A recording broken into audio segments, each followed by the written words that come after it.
Hey y'all, welcome back to Homesteading in the City. I'm Zach, and today we're going on a tour of my garden.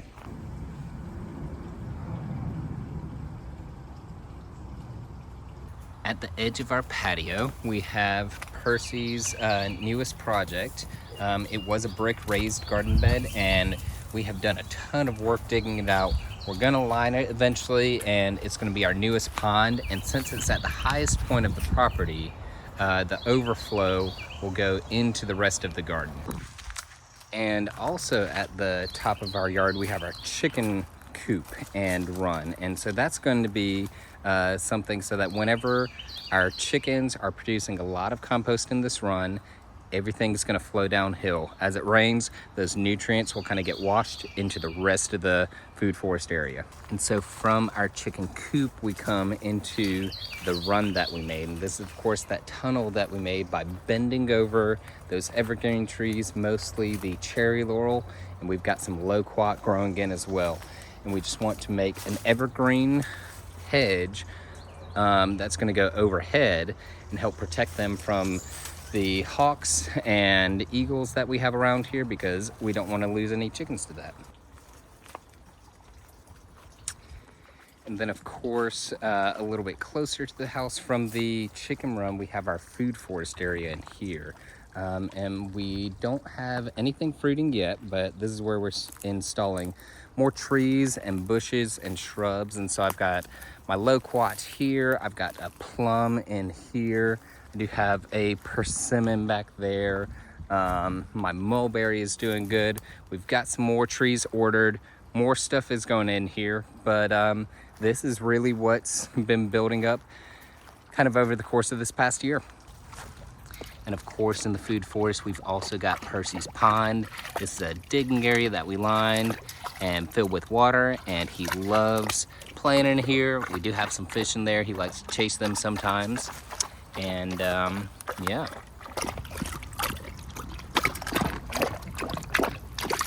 And then of course, what's taking up most of the middle of our yard is our orchard area. We do have it in 7 rows. So I have 3 rows here, 4 rows along the house, and they're separated by this kind of center path. And so let's just kind of go row by row. In row 1 here, right now the big thing is our blueberry bush. I put this in, it completely died back, but it is putting off some new growth now. So not gonna give up on it. Had another one over in row 7 die back. We're gonna see if it comes back too. Rows 2 and 3, not too much going on here, except we do have a fig tree that is hanging on, and that's just from a stick, I mean, really no bigger than that I just took at the end of last year, probably looked like that, and just stuck it in the ground like this. And then it put off roots in the ground and is putting off new fig growth. That's how easy it can be to propagate a tree, depending on the tree. Orchard row 4, we do have more in here. We've got our peach tree. That's the biggest tree that I have so far. I did get that, I think, at the grocery store. Then I just trimmed some branches above this so it could get more sunlight and then have more area for its crown to kind of grow out.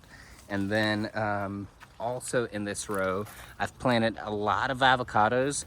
I don't necessarily expect all or most of them or any of them to survive, but we're going on a gamble that maybe one will, and we will stumble upon a good cold hardy avocado. And then of course, this is one of the several places that we have pawpaws. So we are excited about growing those. That's a native fruit around here. We have a lot of pawpaw content on our channels if you follow us. So that's one we're excited about growing on our own. Row 5 is kind of the first row off of Percy's digging area. It gets a lot of wood chips that are thrown into it from where he digs. So right now I just have some bananas growing in it from the neighbor. Don't necessarily expect to get fruit from here, but I do like just kind of the look that they give. They're gonna be, I'll at least chop and drop them to have some good mulch in there. But we'll probably divide these out, and I do like kind of growing bananas in a lot of places. So we'll probably see more of this type of stuff. Right, row 6 is another area where we have a pawpaw, and these pawpaws are just where I buried seeds last fall, and they're what have sprouted up from seed. And so we'll see how they go. I'm probably going to eventually graft onto them, but I haven't done that yet, and I think I'm going to practice with apples first. And then right here at the other end, we have another one of those mulberries and some, where is it? We have in here a grapevine. So eventually, I'm gonna try to grow stuff in here and just trellis the grape over. Orchard row 7 is the one that has had the most work, the most soil amendments, the most diversity in crops growing in it, and so it's doing the best. We have a lot of things in here. It's cooled off a little bit. We're down from the 90s and 100s into the breezy 80s, and so this is almost like a second spring. We are getting a flush of new growth. This is my kale that survived all the way through the summer. It's putting off some new growth there. We've got yarrow, we've got peas. This is my pear tree. Doesn't look like much now, but we're hoping it'll hang on. Down here's that blueberry I was talking about earlier. Don't know if it's gonna survive, but we're gonna give it a chance. We've got some turmeric in there. I see some basil we've got. It's just starting to put off flowers. Gonna try to get a lot of seeds from that. And of course in here we've got our apple with a sweet potato vine growing up that.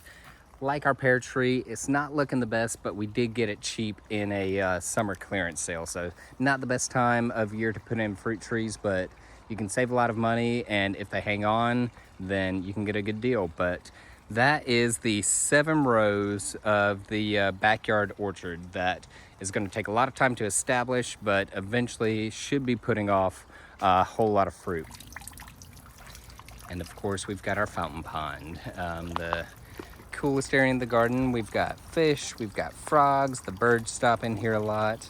I've just got plants all over it. It's a great way to kind of keep them watered. Don't have to worry about it too much. They're not gonna get too drenched, but they're not going to dry out. They can get a little bit of a splatter.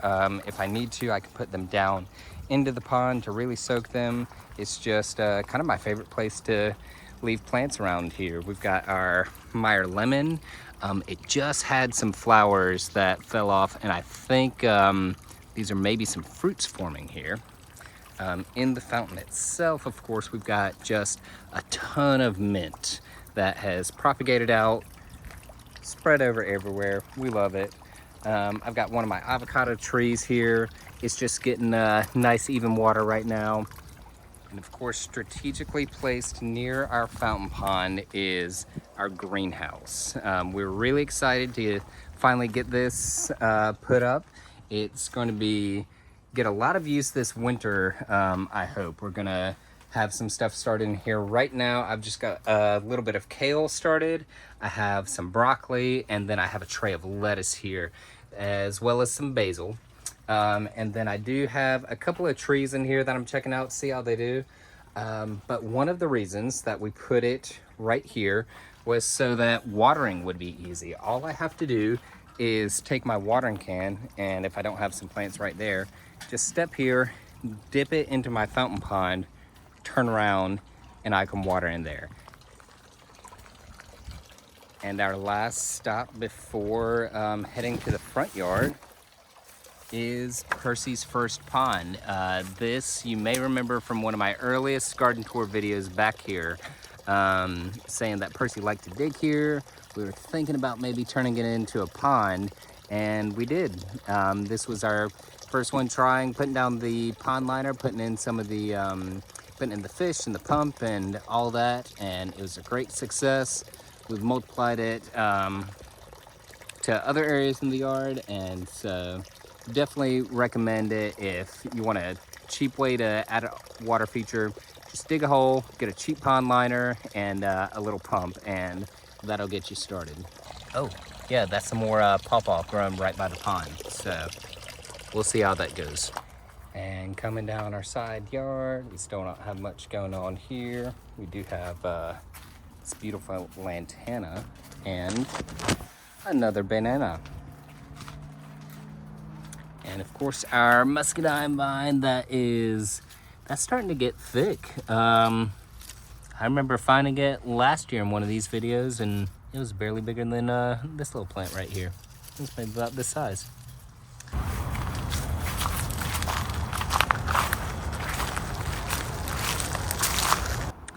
All right, and in the front yard now we have our raised garden bed area, and these are the beds that I just made by taking some pallets from down the street, cutting them in half with a Sawzall, and screwing them together. I didn't even bother taking them apart and re-screwing them together like you'll see some people do. I just left this whole gap, filled it all the way up, decided to sacrifice a little bit of volume there for the ease of just putting it straight together. All right, now these beds, they have the tail end of some Sea Island red peas, and I just planted those out from some that we had started in paper cups. And you'll see those are starting to dry out. These ones, I'll just kind of replant in there. But I will be harvesting these soon, and then probably that lettuce and kale and broccoli that you saw back in the greenhouse will be going in these beds. That is except for this bed, which if you saw in one of our short film videos, it was not doing nearly as well as those at growing the peas, and it turned out it was the big old log that we had in the middle of there. So if you have seen the tip to use logs to help fill the volume of your garden beds, just make sure that it's the taller beds and not the short ones, because you do have to make sure you have enough volume of that good soil to actually grow stuff in. So that was an experiment that we ran. It went well, at least to show us that that was how not to grow vegetables well. And in the very center, we have, I think, the only pond not dug by Percy. This just kind of happened to be where 3 areas of the yard met. We had kind of a no man's land that wasn't part of any of the areas, and so I just kind of dug down a little bit and made a pond there. And when I say the 3 areas of the front yard, of course, that's going to be the raised beds where we just were, the in-ground water catchment beds, and our big mulch delivery area and composting area. So I'll start off with our mulch delivery area. This is our 10th pile of mulch that we've had delivered through Chip Drop. And this is a purpose-built area in the yard that we have for these deliveries, so that it's not a headache, it's not in our regular driveway when they come. And so they can dump yards and yards of wood chips in our yard, and we can, at our leisure, kind of come and get it.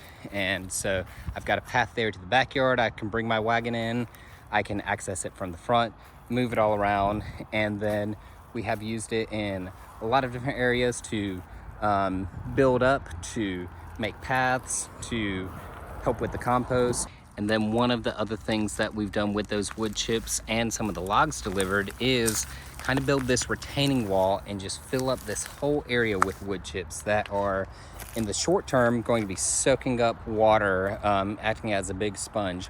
Long term, that should be breaking down into some really good soil. I'll probably dig that out and use it elsewhere and then refill this whole area. But that volume of wood chips right here, in the long run, is going to be probably thousands of dollars worth of compost that just takes a little bit of patience to let it all break down, let the microbes and the fungi do their work, and just get some really amazing compost out of the deal.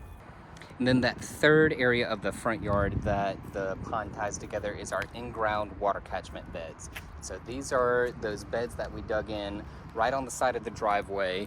We intentionally dug them down so that as water's coming downhill, it will flow in here first so that it doesn't go out into the street and contribute to the flash flooding that we have during storms here. And right now we're kind of in between crops. I have a little bit of peas from the summer left that I've mostly cut down, but I did put a winter cover crop mix in there and watered it in this morning. So that should grow up and be there over the winter, and then we'll cut that down as we're trying to build the soil and plant more stuff in it in the spring. Don't forget, if you're in our neighborhood, we do have garden chats about every Thursday when we don't have a neighborhood association meeting. If you just want to stop by, take a tour, and got any gardening questions, sometimes we're giving away free plants. Stop on by Thursday evening, 6 p.m. to sunset. So the water catchment beds are on the downhill side of the driveway. On the uphill side of the driveway, we have our berry hedge, which doesn't look like a whole lot much yet because this is the last thing that we've been working on. Mainly just got our wattle fencing and our mulching in there to help build the soil. We do have a little bit of berry growth happening so far though. That is my goji berry bush that is putting off a little bit of new growth, and I did see some raspberry that's hanging on. I think that's raspberry or some blackberry, but we have elderberry in there. We've got several berry rootstocks that I put in there. We're gonna be adding more as well. You can kind of see from this angle that the berry hedge looks downhill on the driveway, and then that mulch pile we've used to build up to just create kind of a basin that catches all of that water in there. That's all I got for today.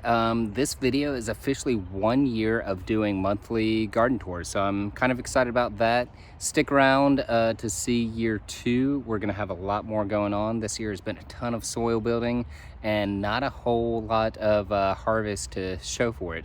Hopefully next year we'll be harvesting a ton. We'll be doing more events in person as well, so you can come by, snack on stuff, grab some plants yourself, and take them home and plant them out and teach your neighbors how to grow. But until then, see y'all in the next video.